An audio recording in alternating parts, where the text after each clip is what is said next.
നമുക്ക് ഇങ്ങനെ ക്വസ്റ്റ്യൻ വരാം. ഇത് നെയ്വ് ബയാസിനെയാണ്. ഇവിടെ നെയ്വ് ബയാസിനെ എഴുതിയിട്ടുണ്ട്. അത് പിസ്ത പഠിച്ചുകൊണ്ട് കാണാത്ത. ഓക്കെ, അപ്പോൾ നമുക്ക് ക്വസ്റ്റ്യനിൽ ഒരു എക്സ് ഈക്വൽ ടു പറഞ്ഞിട്ടൊരു സംഭവം തരും.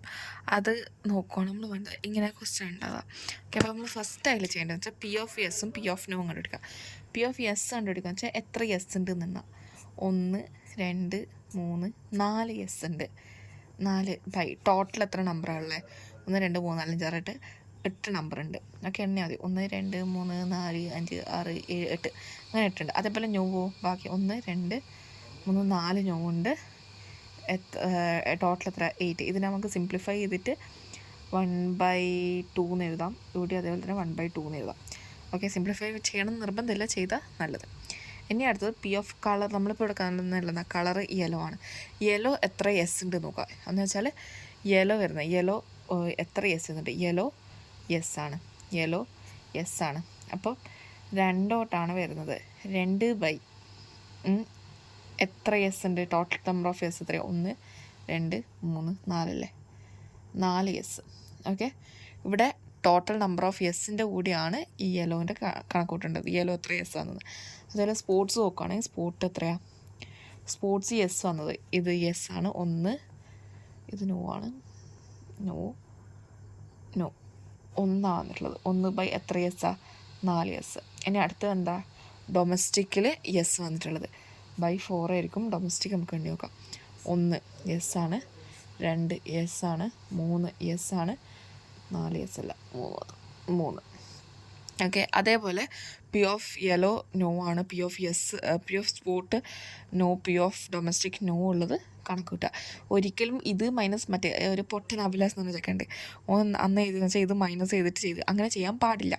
ഓക്കെ, അതിനാണ് വീണ്ടും എണ്ണുക. എന്ത്? യെല്ലോ ഇതാ ആകെ 3 യെല്ലോ ആണുള്ളത്. അതിൽ എത്ര നോ ഉണ്ട്? 1 നോ ആണുള്ളത്. അപ്പോൾ എന്താ? 1/4.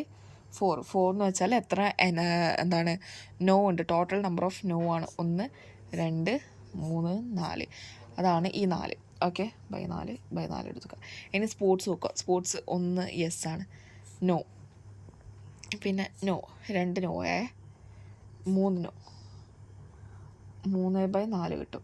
ഇനി അടുത്തത് ഡൊമസ്റ്റിക് നോ വരുന്നത് 1 2 3 ഒരേ ഒരു ഡൊമസ്റ്റിക്കാണ് വരുന്നത്. അപ്പോൾ 1/4 3/4 1/4 ഇങ്ങനെയാണ് കിട്ടും.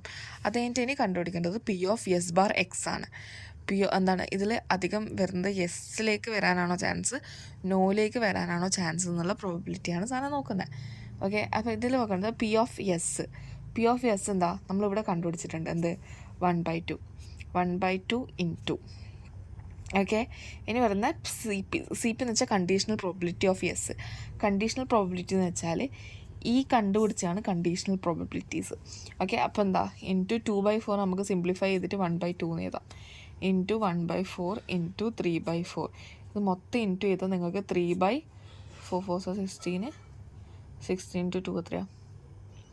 32 32 ഇൻറ്റു 3 64 ഇങ്ങനെ കിട്ടും. ഓക്കെ, ഇനി നോ ബാർ എസും സെയിം സാധനം. എന്ത്? നോ ബാർ എസ് എന്താ? 1/2 ആണ്. ഇനി കണ്ടീഷണൽ പ്രോബിലിറ്റി ഇൻറ്റു ചെയ്യുക. 1/4 ഇൻറ്റു 3/4 ഇൻറ്റു 1/4. ഇത് മൊത്തം കണക്കൂട്ട് എത്ര കിട്ടും?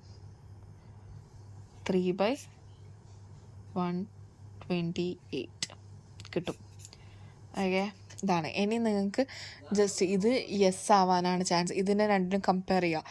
ഇതിലേതാ കുഞ്ഞി? ഇത് മറ്റേത് നോമിനേറ്റർ സെയിം ആക്കിയാലേ കുഞ്ഞി തിരിയാൻ പറ്റുള്ളൂ. അപ്പോൾ ഇതിലേതാണ് കുഞ്ഞിന്ന്, ഏതാണ് ഹൈ ചാൻസ്, ഏതാണ് ഏറ്റവും വലുത് വരുന്നത്? മീൻസ് ഇത് ഡിവൈഡ് ചെയ്ത് ഏത് വാല്യൂ എന്ന് എനിക്കറിയില്ല. ഇതിലേതാണ് വരുന്നത്? യെസ് വരാനാണ് ചാൻസ് കൂടുതലെങ്കിൽ യെസ്, ഈ സംഭവം യെസ് വരാനാണ് ചാൻസ് എന്ന് എഴുതാം. നോ വരാനാണ് ചാൻസ് എങ്കിൽ നോ ആണ് വരാൻ ചാൻസ് ഉള്ള രീതിയിൽ എഴുതാം.